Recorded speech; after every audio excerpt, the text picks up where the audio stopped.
So, here we are, day 4, Churchwide Assembly in Minneapolis, and I understand that Pastor Foster has something she'd like to say. Hi, everybody. You know, I considered going with flat hair today, but I had my right mind restored to me this morning and got my right hair. So, since that is in place, let's talk about other things that might be of less importance. First, this morning we gathered for breakfast, and we were assigned a table, and we discussed the policy change resolutions that are coming.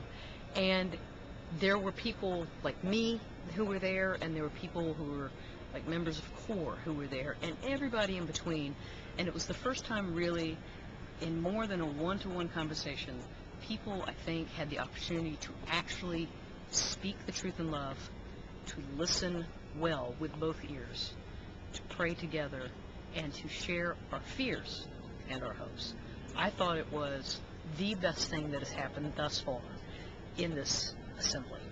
Then we just passed a full communion agreement with the United Methodist Church. We're going to be in full communion with them now, and that's a good thing. We may have some differences in understanding the sacraments, but overall, it is a good thing. But we had a very funny story this morning. You may have seen it on the live feed. There was a guy trying to get up and make a point against the policy change recommendations. And he was telling a story about a dad whose kids came to him and said, "Dad, we want to go see a movie tonight. It's a good movie, there's a good plot. It's a Christian kind of movie, except there's a little bit of nudity and a little bit of profanity." And Dad said, "Come back later today, 2 o'clock this afternoon, and we'll talk about it." So the father, while the kids are away, and presumably he's thinking about this, he starts to make them brownies. So he gets all the ingredients, he puts them together from scratch, he mixes them all together, and he's baking them, and the kids are coming, and they're going to get their answer, can they go to the movie tonight? And the father said, "Because I love you, I made these from scratch, and I went out, and I got just a little bit of dog poop, and I put it in the brownies, and I baked it at a high temperature." Now, he got cut off at that point, not because of what he said, but because his time had run out.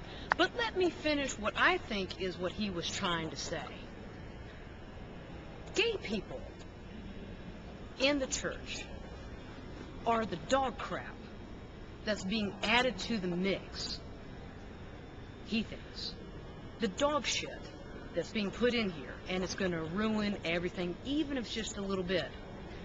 But what I want to tell you is, the gay people aren't from the outside being added in. We're already here. And because of that, in the brownie, we make it sweeter. At the table, we make it complete. And so because of what we are doing, this church is going to be sweet, complete, and equipped to go out into the world. So, everybody, have a brownie and celebrate the gay people of the church. Rock on. Thank you.